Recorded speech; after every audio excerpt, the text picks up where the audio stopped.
네, 야3당이 일자리 추경에 동의할 수 없다라는 입장을 이렇게 밝히면서 협치 정국, 인사청문회와 맞물려 갈수록 더 꼬여가는 양상입니다. 추은호 YTN 해설위원, 김만은 한국정치아카데미 원장과 함께 정치권 이슈 살펴봅니다. 안녕하십니까? 안녕하세요. 안녕하세요. 자, 일단 그 추경안에 대해서 야당이 반대하는 이유 조금 더 쉽게 설명을 해주시죠. 일단 우리 국가재정법에 추경의 여러 가지 요건을 지금 정해놓고 있습니다. 전쟁이라든가 대규모 자연재해가 발생했을 때, 혹은 경기 침체가 발생하거나 대량 실업이 발생했을 때 등등 이렇게 몇 가지 조건이 있는데 그 어느 것에도 맞지 않다라는 것이 야당의 입장입니다. 정부 여당은 대량 실업에 해당되는 것 아니냐라고 주장하지만은 지금 이제 야당 측에서는 경기가 좋아지고 있고 실업도 점차 괜찮아지고 있는 상황인데 여건에 맞지 않다라고 이제 주장하는 것이고요. 또 하나는 문재인 대통령의 가장 첫 번째 공약이 일자리 공약 아닙니까?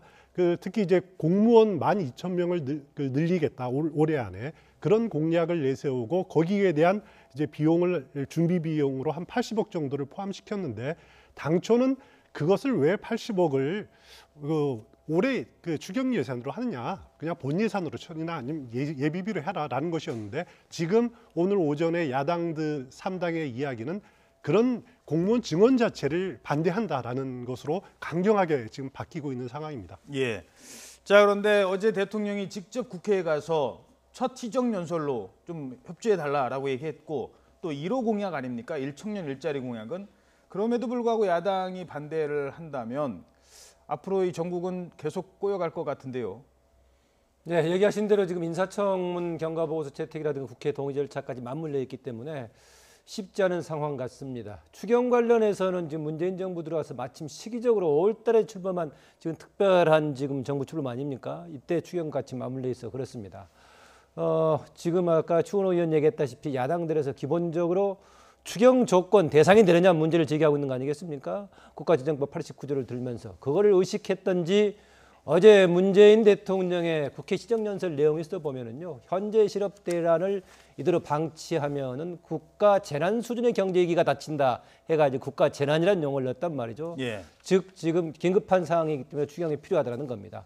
그런데 지금 내용상으로 봐서는 이미 후보 시절에 문재인 대통령이 공약으로 냈을 때부터 실업 문제에 대한 적극적인 대책은 필요하지만은 이거를 바로 공공부문이라든가 공무원을 늘리는 방법은 안 된다라고 정반대를 했던 것이 야당 입장이란 말이죠. 그래서 이번에 나왔을 때도 추경의 조건 못지않게 사실은 그 방향에 대해서 좀 뭔가 반발이 있었습니다. 그런데 여기에 지금 이 문재인 대통령의 인사 문제가 지금 야당하고 뭔가 고리를 만들지 못하고 있어가지고 심정적으로 조금 분위기가 여야 간에 악화돼가는 분위기 속에서 추경이 던져지고 있어가지고 상황이 좋지 않아 보입니다. 바로 그 부분입니다. 그러니까 지금 이 추경안에 대해서 반대하는 게 인사청문회, 특히 뭐 강경화 후보자와 다 연계를 해서 자, 뭐 우리 반대, 이것도 반대, 이것도 반대 계속 그런 식으로 나중에 뭐 주고받기 협상용으로 일단 반대부터 하는 것 아니냐 이런 시각도 있을 수 있거든요.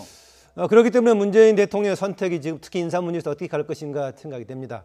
아다시피 추경 이런 것들이 보통 국회에 제출이 되면은 바로 제출된 다음에 결판이 나는 것이 아니라 때에 따른 시간이 걸리기도 하죠. 그 시간 걸리면서 내용 일부 조정되면서 되게 이제 100% 통과가 됐는데 그건 좀 남아 있습니다. 그래서 오늘 핵심은 국회에서 청문 경과 보고서를 채택하고 있지 않는 인사들에 대해 대통령이 지금 지명 후보자로 지명했던 사람들의 인사 문제가 오히려 걸려 있다라고 볼 수 있겠습니다.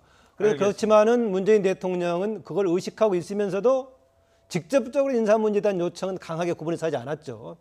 어제 국회 시정연설 본 내용에서도 직접적인 언급은 없었고 그 다음에 시정연설 전에 여야당 대표들을 만났을 때도 여러 가지 국정에 대한 협조를 포괄적으로 부탁했지 인사 한 문제를 직접적으로 적시하면서 하지 않았단 말이죠. 그럼에도 불구하고 내심은 지금 가장 강한 게 지금 현재 청문 절차를 거쳤던 사람들 나머지 또 청문 대기하고 있는 사람들에 대한 인사 문제에 대해서 야당이 적극적으로 협조해 주는 것이 우선적으로 청와대가 기대하고 있는 바가 아닌가 좀 그렇습니다. 자, 오늘 또 하나 살펴볼 게 오늘 우리 추경안 반대에서 그친 게 아니라 야3당의 오늘 합의문을 보면 추경과 정부조직법 개편 등 주요 현안에 대해서 향후 긴밀히 협력해 나간다. 그렇습니다. 이 공동 대응한다. 야당 그랬죠. 공조거든요. 이 부분도 그렇습니다. 주목할 필요가 있을 것 같아요. 그 부분을 좀 사실 눈여겨볼 필요가 있는 대목인데요. 사실 이렇게까지 나오게 된 것이 어제 국회의장하고 그 자유한국당을 제외한 다른 당들이 추경 심사위원 합의하자라고 해서 자유한국당이 굉장히 반발을 하지 않았습니까? 예. 그거에 대해서 자유한국당을 좀 무마하는 그런 또 어떻게 보면 야당 공조를 좀 하는 것이 전국 헤쳐 나가는데 낫다라는 판단이 드는 것은 사실인데요. 예. 하지만은 추경을 어떻게 처리할 것이냐를 놓고 물론 이제 당분간 냉각기는 필요할 겁니다. 냉각기는 필요하겠지만은 그래도 그 세부적인 상황에 대해서는 현미경으로 들여다보고 일부 원안 수정은 될 가능성은 있지만은 추경 자체를 외면하고 심사에 응하지는 못할 거다. 다소 뭐 6월 임시국회 안에는 그 처리하기는 어려울지 몰라도 7월 임시국회를 다시 연다든지 해서 결국은 추경 심사와 추경안의 수정을 가하는 방향으로 가지 않을까라고 조심스럽게 예측해 볼 수 있습니다. 예, 알겠습니다. 자, 문재인 대통령의 어제 연설 조금 더 다루기 전에요. 조금 전에 저희가 속보자막 나갔는데 간단하게 정리를 해드리도록 하겠습니다. 연세대학교 공대에서 발생한 폭발 사고 관련해서 경찰이 현재 조사 중인데요. 사제 폭발로 의심된다고 합니다. 테러일 가능성이 좀 있다라는 얘기고요. 자, 그리고 상자 안에 기폭 장치가 달린 텀블러가 있었다. 지금 보시면 텀블러로 보이는 그 물체가 보이지 않습니까? 이 텀블러가 터진 것 같습니다. 여기에 나사못이 들어있었다고 하는데요. 자, 텀블러에 기폭 장치, 저 건전지가 지금 보이시죠? 그리고 나사못 하면 왜 과거 보스턴 마라톤 때 미국에서 일어난 테러 사건이 연상이 됩니다. 자세한 소식은 잠시 뒤에 이어지는 뉴스에서 전해드리겠습니다. 자, 문재인 대통령은 어제 실업 대란을 방치하면 재난 수준의 위기가 오고 있다 이런 얘기를 하면서 시정연설에 여러 가지 또 눈길을 끄는 점들이 있었습니다. 자, 어제 이성의 감성을 더했다 이런 평가를 받고 있는 연설문 자체, 그 형식도 눈길을 끄는데요. 그 내용도 살펴보도록 하겠습니다. 장미정 앵커가 전해드립니다. 어제 대통령의 시정연설은 색달랐습니다. PPT 자료 22장이 등장했습니다. 물론 회사에선 흔히 볼 수 있는 풍경이지만 대통령이 국회에서 프레젠테이션 형식의 연설을 하는 모습은 파격적이었습니다. 한쪽 스크린에 PPT 자료를 띄워놓고 사연을 소개했는데요. 가장 눈길을 끈 건 어느 청년 실업자의 마지막 문자였습니다. 실직과 카드빚으로 근심하던 한 청년은 부모에게 보낸 마지막 문자에 이렇게 썼습니다. 다음 생에는 공부를 잘할게요. 지난달 잠실대교 아래로 몸을 던진 23살 청년의 이야기였습니다. 고등학교를 졸업하고 반도체 회사에 들어갔지만 오래 다니지 못했고 다시 취업하려 애써봤지만 마음같이 잘 되지 않았는데요. 기운을 얻고자 다녀온 해외 배낭여행, 이때 진 수백만 원의 빚 때문에 괴로워했다고 합니다. 그리고 이 청년이 부모님께 보낸 마지막 문자, 다음 생에는 공부를 잘 할게요. 문 대통령은 이 뉴스를 보며 가슴이 먹먹했던 건 의원들도 마찬가지였을 거라며 감성에 호소했습니다. 또 어렵고 복잡할 수 있는 통계는 그래프로 담고 복잡한 내용은 요약해 스크린에 띄웠습니다. 이렇게 수치로 제시하니 주목도는 더 높았습니다. 여야 반응은 엇갈렸습니다. 자유한국당 의원들의 피켓 시위에 이어 오늘 아침 만난 야3당은 추경안 반대 입장을 분명히 했습니다. 꽉 막힌 국회, 아직 갈 길이 멀어 보입니다. 네, 저렇게 연설 형식에서는 눈길을 끄는데 정작 중요한 건 야당을 설득해야 되는데 지금 야당이 좀 반대를 하고 있습니다. 이 얘기 조금 더 나눠야 될 것 같아요. 녹록치 않습니다만 뭔가 또 정부에서, 그러니까 청와대에서 이걸 풀어나가야 될 해법이 좀 필요하지 않습니까? 결국은 청와대가 풀어야 될 문제인 것 같은데 어떻게 풀어야 될까요? 답이 있다면 좀 쉽겠습니다만 청와대 어렵겠습니다. 지나간 얘기를 좀 풀자면은요, 저는 그 5대 비리 관련해 가지고 문재인 대통령이 현실에 대한 진단을 이야기할 때 조금 더 현실적으로 정말 얘기했으면 좀 아쉬움이 있습니다. 청와대에서 문재인 대통령이 이야기할 때 그 공약되는 원칙을 이야기를 했고 이후에 인수위가 있었다면 구체적인 적용 방안을 마련했을 건데 인수위가 없이 바로 하다 보니 그렇다. 그러나 이게 공약을 지금 안 지키려고 한다거나 후퇴시키려고 하는 것이 아니다. 원칙은 지키겠다 이렇게 해버렸단 말이죠.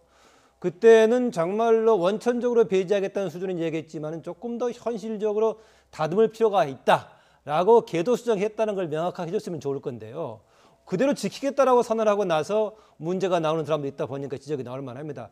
이것은 주호영 지금 바른정당 원내대표가 잘 지적을 하고 있는 것 같은데 5대 비리라고 했던 부분을 뭔가 현실적으로 하다 보니까 조금 과한 이상이었다. 조금 조정한다고 하든가 아니면 이번 과도기 때문에 불가피하게 이런 점이 있다고 사과한다든가 해야 되는데 한편으로는 원칙을 지키겠다고 하면서 한편으로는 논란이 되던 사람을 임명하다 보니까 야당한테 조금 명분을 주고 있는 애매한 점이 있어 보이긴 합니다. 예.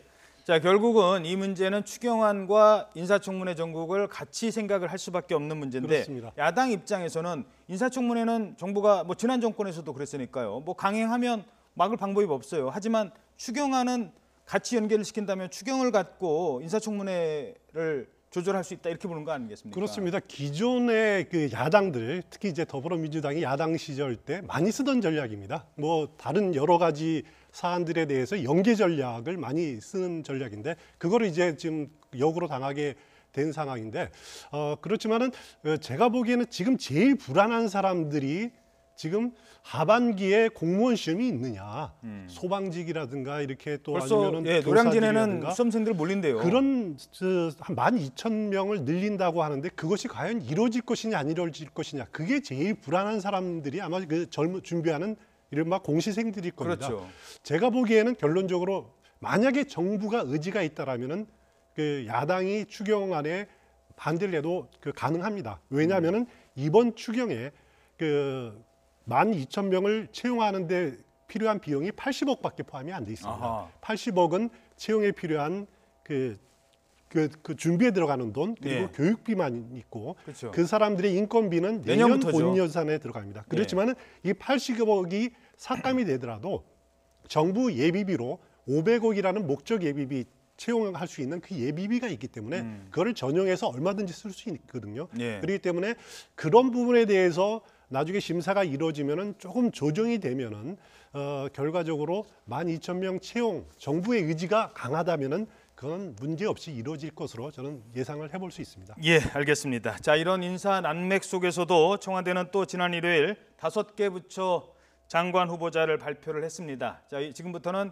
간단하게 발표가 된 5개 부처 장관 후보자들의 몇몇 의혹에 대해서 짚어보도록 하겠습니다. 물론 아직은 의혹입니다만 김상곤 교육부 장관 후보자, 오늘 조간에 논문 표절 관련 기사들이 많이 나오거든요. 물론 표절의 정도는 봐야겠지만 교육부 장관이고요. 네. 논문 표절과 관련해서는 좀 논란이 있을 것 같아요.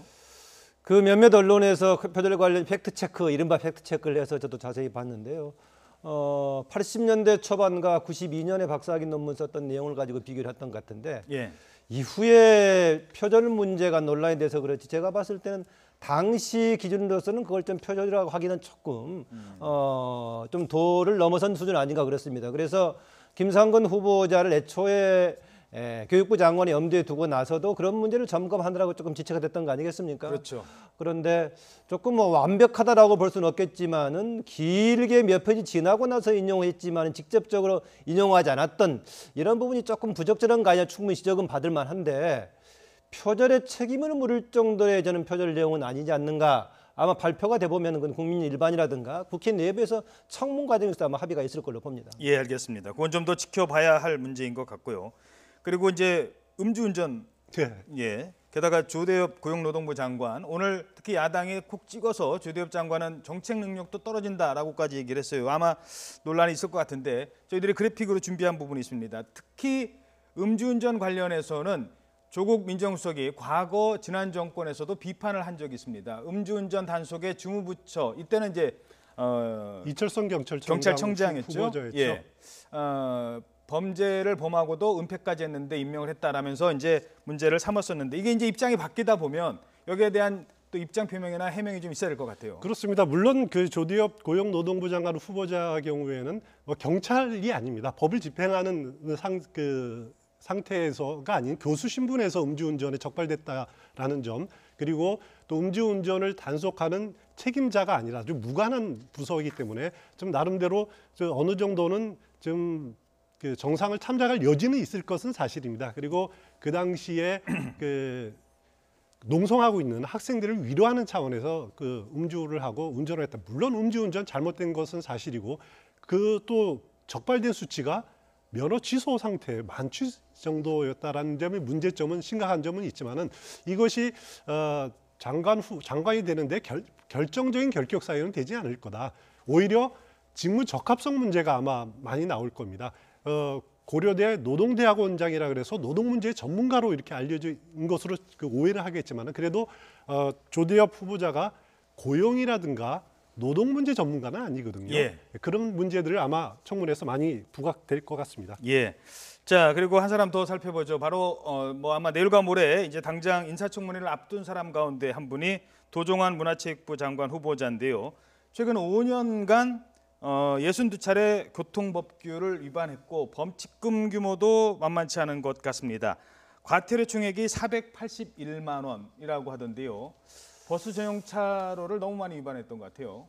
네, 이 문제에 대해서 이제 도종환 의원 측은 이렇게 해명을 했죠. 7인승 차인데 9인승 이상이 버스 전용차로 허용이 되는데 그것을 운전자가 잘못 알고 계속 그동안 했다라는 것인데 62차례 돈도 481만 원 지금 과태료 납부한 건 엄청 많은데 이거를 청문 과정에서 청문위원들이 어느 정도로 용인할지 지금 객관적인 사실은 밝혀진 거 아니겠습니까? 예.